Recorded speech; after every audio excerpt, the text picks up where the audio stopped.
तो hello guys, मेरा नाम साहिल महला में स्वागत है आपका इस चैनल पे। तो आज की वीडियो में बात करने वाले हैं आयनाइजेशन एंथैल्पी के बारे में। तो आयनाइजेशन एंथैल्पी हमें स्कूल में पढ़ाई जाती है कि भाई ये कोई एनर्जी होती है, ठीक है। बट ये बच्चों को समझने में काफ़ी मुश्किल आती है। क्यों? क्योंकि इसमें एटम्स, इलेक्ट्रॉन्स वगैरह वगैरह इन्वॉल्व होते हैं और हमें पता है कि हम एटम्स और इलेक्ट्रॉन्स को इमेजिन नहीं कर पाते। तो मैं कोशिश करूंगा कि आपको ये टॉपिक पूरा अच्छी तरह समझ आए, ठीक है। तो चलिए शुरू करते हैं।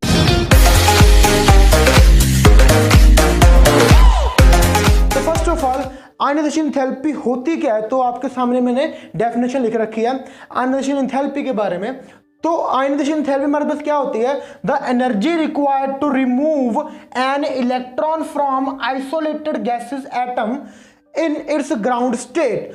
तो आयनाइजेशन एंथैल्पी हमारे पास वो एनर्जी होती है जो हमें रिक्वायर्ड होती है किसी एटम में से इलेक्ट्रॉन को बाहर निकालने के लिए। तो देखो जी, सपोज कर लीजिए कि हमारे पास ये कोई एटम है, ठीक है, और एटम के अंदर क्या हो रहा है?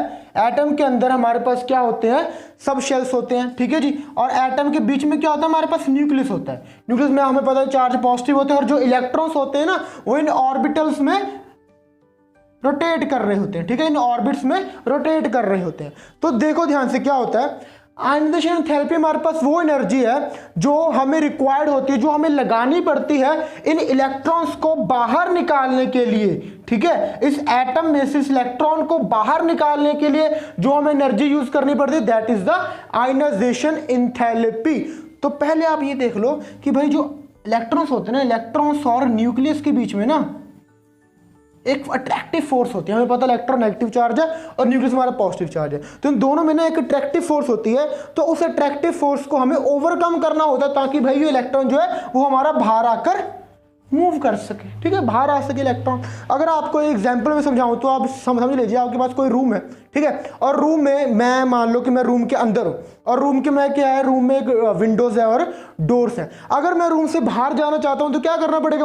मुझे रूम की विंडो या डोर को तोड़कर ही जाना पड़ेगा, क्योंकि जो हमारा रूम है वो लॉक है, ठीक है। तो मुझे एनर्जी लगानी पड़ेगी इस रूम से बाहर जाने के लिए। मतलब मुझको या तो डोर को तोड़ना पड़ेगा या विंडो को तोड़ना पड़ेगा। तो जितनी एनर्जी यहां पर लगेगी, ठीक है, बाहर जाने के लिए, that energy is known as the ionisation enthalpy. वैसे ही देखो जी, इलेक्ट्रॉन है वो अंदर फंसे हुए हैं, ठीक है, न्यूक्लियस है, न्यूक्लियस ने बाहर जाना तो दे देगा नहीं। क्यों? बिकॉज भाई दोनों में अट्रैक्टिव फोर्स होती है, नेगेटिव और पॉजिटिव है। तो इस इलेक्ट्रॉन को बाहर निकालने के लिए हमें जो एनर्जी बाहर से लगानी पड़ती है कि भाई हमें ये इलेक्ट्रॉन बाहर चाहिए तो इसको बाहर निकालो। तो जितनी हम एनर्जी इसको बाहर निकालने के लिए यूज करेंगे, that energy is the ionisation enthalpy. मुझे लगता है आपको समझ आ गया होगा। तो ये हमारे पास क्या होती है? आयनाइजेशन एंथैल्पी होती है। एंथैल्पी और एनर्जी दोनों वर्ड सेम ही, आप जो मर्जी यूज कर सकते हो, एंथैल्पी यूज कर लो या एनर्जी यूज कर लो, ठीक है जी। अब हम करेंगे इनके फैक्टर्स। तो देखो जी, अब हम करेंगे फैक्टर्स कि किन किन फैक्टर्स के ऊपर हमारी आयनाइजेशन एंथैल्पी डिपेंड करती है। तो नंबर वन जो फैक्टर है हमारे पास, नंबर वन फैक्टर हमारे पास होता है साइज ऑफ एन एटम, ठीक है। जो हमारी आयनाइजेशन एंथैल्पी होती है, ज्यादा होगी कम होगी, हमें ज्यादा एनर्जी लगानी पड़ेगी कम लगानी पड़ेगी इलेक्ट्रॉन को बाहर निकालने के लिए, वो डिपेंड करती है साइज ऑफ द एटम के ऊपर। मतलब क्या है कि देखो ध्यान से भाई, more the size of atom, more the size of atom less will be the ionisation enthalpy. भाई जितना बड़ा साइज होगा उतनी कम हमें आयनाइजेशन एंथैल्पी लगानी पड़ेगी। क्यों लगानी पड़ेगी? देखो ध्यान से क्या होगा। देखो मान लो हमारे पास ये एक छोटा एटम है और हमारे पास एक बड़ा एटम है, ठीक है। तो न्यूक्लियस क्या होगा? न्यूक्लियस तो बिल्कुल बीच में होता है ना, न्यूक्लियस यहां पर पड़ा है और न्यूक्लियस हमारा यहां पर है। और हमें इलेक्ट्रॉन निकालना है वो जो लास्ट के वैलेंस शेल में है, ठीक है। हमें इलेक्ट्रॉन वो निकालना है जो लास्ट के शेल में है, जो लास्ट के ऑर्बिट में घूम रहा है। तो देखो भाई ध्यान से, जितना हमारे पास इलेक्ट्रॉन पास होगा न्यूक्लियस के, उतनी ज्यादा क्या होगी? उतनी ज्यादा अट्रैक्टिव फोर्स होगी, ठीक है। जितना साइज छोटा है उतना इलेक्ट्रॉन न्यूक्लियस के पास है और जितना साइज बड़ा उतना इलेक्ट्रॉन न्यूक्लियस से दूर है। अब जितना हमारे पास ये डिस्टेंस ज्यादा होगा उतना ही हमारे लिए इजी होगा इस इलेक्ट्रॉन को बाहर निकालना, ठीक है। जितना कम होगा उतना ही हमें मुश्किल होगा, हमें ज़्यादा एनर्जी लगानी पड़ेगी। या आप इसको ऐसे समझ लो कि ये इलेक्ट्रॉन ही है, मैं हूँ, ठीक है, और ये न्यूक्लियस नहीं है, हमारे पास कोई डॉग है, ठीक है, कोई डॉग बैठा है और ये मेरे पास पूरा रूम है, इस रूम में से मैंने बाहर निकलना है और मैं रूम के बिल्कुल एज पे खड़ा हूँ, मतलब बिल्कुल डोर पे ही खड़ा हूँ और डॉग में से काफ़ी दूर है, तो मुझे इतना एफर्ट नहीं करना पड़ेगा डॉग से बचने के लिए, मैं तुरंत ही इस रूम से बाहर आ जाऊंगा, ठीक है। या मुझे अगर कोई रूम से निकालना तो वो मुझे तुरंत ही रूम से निकाल लेगा, क्यों? क्योंकि मैं डॉग से काफी दूर हूं। अगर मैं देखो यहां पर डॉग मेरे जितना नजदीक होगा, जितना मेरे पास होगा, उतना ही मेरे लिए मुश्किल हो जाएगा उस डॉग से बचना, ठीक है। मतलब अगर मुझे यहां पर ज्यादा एफर्ट लगाने पड़ेंगे कि मैं इस डॉग से बच पाऊं, इस डॉग से दूर जा पाऊं, ठीक है जी। मतलब जितना साइज होगा उतनी हमारे पास आयनाइजेशन एंथैल्पी कम होगी। दोनों इनवर्सली प्रोपोर्शनल होते हैं। मैं यहां पर लिख देता हूं कि जो मेरा साइज होता है जी वो इनवर्सली होता है आयनाइजेशन एंथैल्पी से, ठीक है। जितना ज्यादा साइज उतनी कम आयनाइजेशन एंथैल्पी। ये हमारा हो गया जी first factor. Now second factor हमारा,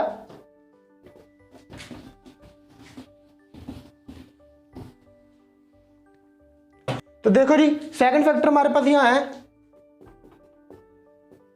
charge on the nucleus, charge on the nucleus.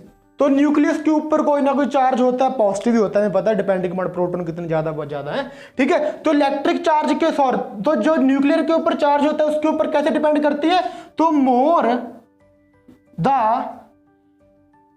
Charge on nucleus more is the ionization enthalpy. जितना ज्यादा हमारे पास चार्ज होगा न्यूक्लियस का उतनी ही ज्यादा क्या होगी, आयनाइजेशन एंथैल्पी हमारे पास होगी। तो हमको मैं बता देता हूं जी, देखो यहां ध्यान से, ये न्यूक्लियस है, ये इलेक्ट्रॉन है। भाई जितना न्यूक्लियस स्ट्रांग होगा उतना ही वो क्या करेगा, इस इलेक्ट्रॉन को पकड़ के रखेगा, उसको जाने कहीं नहीं देगा, ठीक है। जितना ज्यादा इसके ऊपर चार्ज है उतनी ज्यादा इसकी पावर है, जितनी ज्यादा इसकी पावर है उतना ही ये क्या करेगा, इलेक्ट्रॉन को रोकने के लिए एफर्ट करेगा। तो यहां पर हमारा एफर्ट इंक्रीज हो जाएगा, मतलब हमें ज्यादा एनर्जी देनी पड़ेगी उस इलेक्ट्रॉन को बाहर निकालने के लिए। या आप डॉग एग्जांपल ले लो कि भाई ये डॉग ही है, बट ये जो डॉग है ना, ये वेल ट्रेन डॉग है, इसकी पावर काफी ज्यादा है, ये स्ट्रीट डॉग की तरह नहीं है, इसमें काफी ज्यादा पावर है। जितना डॉग पावरफुल होगा उतना ही वो हमें आसानी से वहां से जाने नहीं देगा, ठीक है।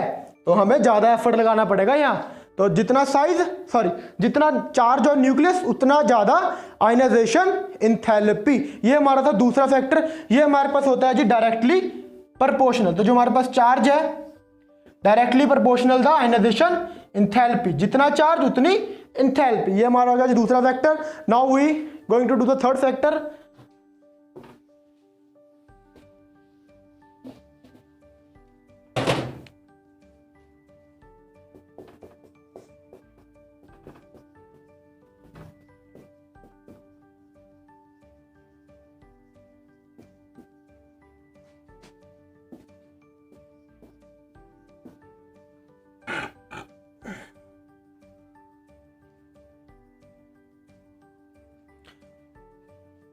तो हमारे पास यहां हमारा थर्ड फैक्टर क्या है, electronic arrangement. More stable the electronic configuration,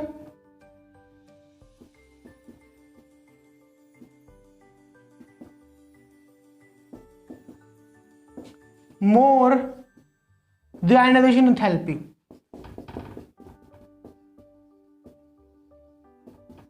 जितनी हमारे पास इलेक्ट्रॉनिक कन्फिगरेशन स्टेबल होगी उतनी ही हमारे पास क्या होगा, उतनी हमारे पास आयनाइजेशन एंथैल्पी होगी। अब स्टेबल अरेंजमेंट कौन सी होती है, अगर आपको पता हो, आपको इतना तो पढ़ाया गया होगा कि जो हाफ फील्ड होती है, जो हाफ फील्ड और जो फुली फील्ड होती है जी, फुली फील्ड और हाफ फील्ड,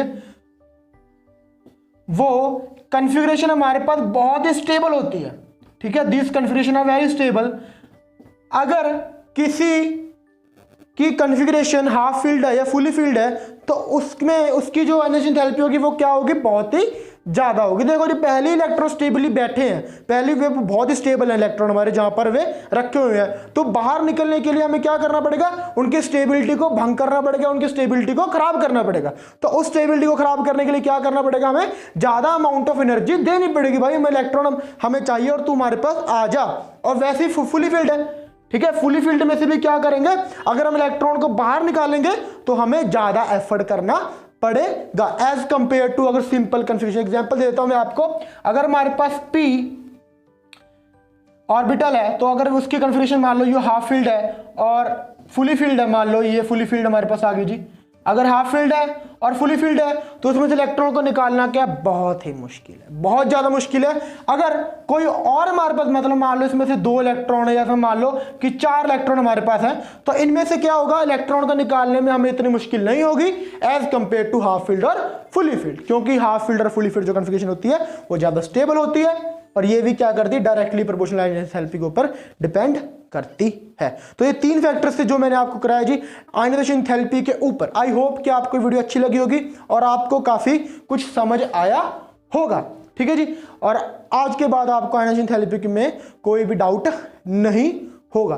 तो ऐसे ही वीडियो मैं फ्यूचर में भी डालता रहूंगा अपने चैनल पे, तो चैनल को सपोर्ट कीजिए जी, ठीक है। चैनल को सब्सक्राइब करके जाइए, जो वो लाल बटन उसको ग्रे कर दो दबाकर, ठीक है। तो और वीडियो को लाइक करो, जितना जितना शेयर कर सकते हो उतना शेयर करो वीडियो को अपने दोस्तों के साथ, उनको बताओ कि भाई हम ऐसे टीचर के पास पढ़ते हो, हमें इतना अच्छा पढ़ाता है, ठीक है। अपनी तारीफ कर रहा हूं पर कोई बात नहीं, थोड़ा करना पड़ता है। तो have a nice day, thank you.